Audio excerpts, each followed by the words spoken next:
Hello friends, welcome to my YouTube channel. ಹೇಗಿದ್ದೀರಾ ಎಲ್ಲರೂ? ನಾನಿವತ್ತು ಕ್ರ್ಯಾಬ್ ಸಾರು ಮಾಡ್ತಾಯಿದ್ದೀನಿ. ತುಂಬ ಟೇಸ್ಟಿಯಾಗಿರುತ್ತೆ. ಇದು ಆರೋಗ್ಯಕ್ಕೂ ತುಂಬ ಒಳ್ಳೆಯದು.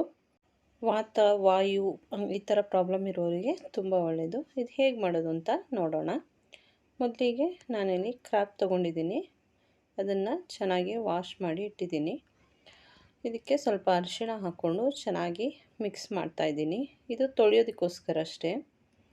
ಇದರ ಸ್ಮೆಲ್ಲೆಲ್ಲ ಹೋಗೋದಕ್ಕೋಸ್ಕರ ಸ್ವಲ್ಪ ಅರಿಶಿಣ ಹಾಗೆ ಸ್ವಲ್ಪ ಉಪ್ಪು ಹಾಕಿ ಮಿಕ್ಸ್ ಮಾಡಿ ಒಂದು ಅರ್ಧ ಗಂಟೆ ಇಟ್ಟು ವಾಶ್ ಮಾಡಿ ಇಡ್ತಾಯಿದ್ದೀನಿ. ಈಗ ಒಂದು ಮಣ್ಣಿನ ಪಾತ್ರೆ ತೊಗೊಂಡಿದ್ದೀನಿ.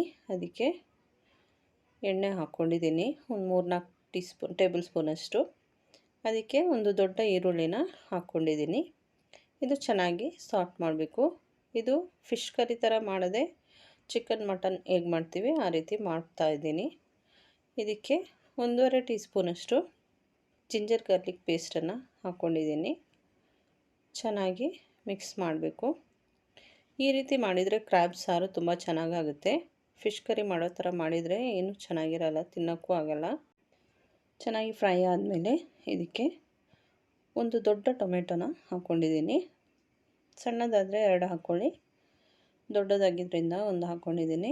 ಇದು ಚೆನ್ನಾಗಿ ಫ್ರೈ ಆಗಬೇಕು.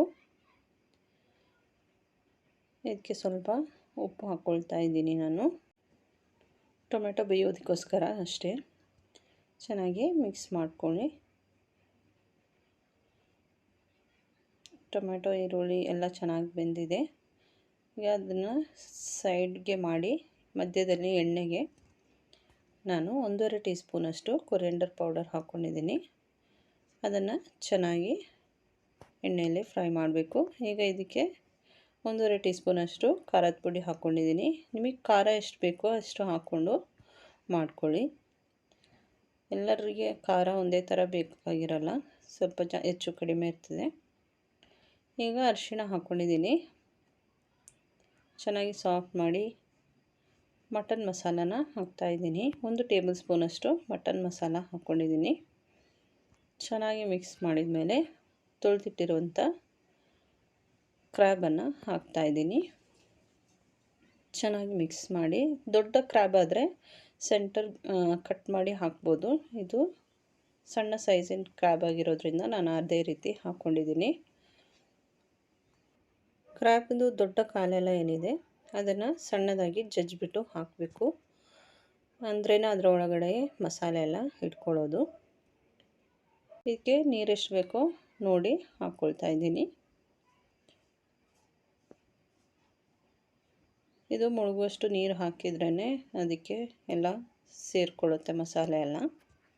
ಸ್ವಲ್ಪ ಉಪ್ಪು ಹಾಕ್ಕೊಂಡಿದ್ದೀನಿ. ಉಪ್ಪು ನೋಡಿ ಹಾಕಬೇಕು. ಸಮುದ್ರದ ಕ್ರ್ಯಾಬ್ಗೆ ಯಾವತ್ತೂ ಉಪ್ಪು ನೋಡಿ ಹಾಕಬೇಕು.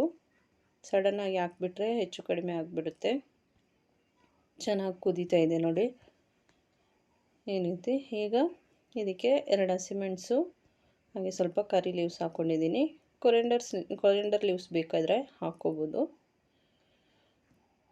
ಚೆನ್ನಾಗಿ ಮಿಕ್ಸ್ ಮಾಡಿ ಅದೇ ರೀತಿ ಮುಚ್ಚಿಡ್ತಾ ಇದ್ದೀನಿ.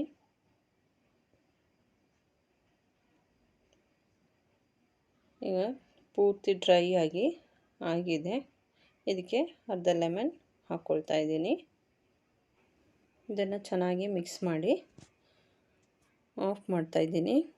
ಮಣ್ಣಿನ ಮಡಿಕೆ ಆಗಿರೋದ್ರಿಂದ ಆ ಥರ ನೀರಾಗಿರುವ ಸಾರು ಕೂಡ ಗಟ್ಟಿಯಾಗುತ್ತೆ. ಆಫ್ ಮಾಡಿ ಮುಚ್ಚಿಡ್ತಾ ಇದ್ದೀನಿ. ಸರ್ವ್ ಮಾಡಿದ್ದೀನಿ ನೋಡಿ, ಈ ರೀತಿ ಇರುತ್ತೆ. ತುಂಬ ಚೆನ್ನಾಗಿರುತ್ತೆ ಇದು. ವಿಡಿಯೋ ಇಷ್ಟ ಆದರೆ ಲೈಕ್, ಶೇರ್, ಕಮೆಂಟ್ ಮಾಡಿ. ಹಾಗೆ ಇದುವರೆಗೆ ನನ್ನ ಚಾನಲ್ ಸಬ್ಸ್ಕ್ರೈಬ್ ಮಾಡದೆ ನೋಡ್ತಾ ಇದ್ದರೆ ಸಬ್ಸ್ಕ್ರೈಬ್ ಮಾಡಿ, ನನಗೆ ಸಪೋರ್ಟ್ ಮಾಡಿ. Thank you for watching.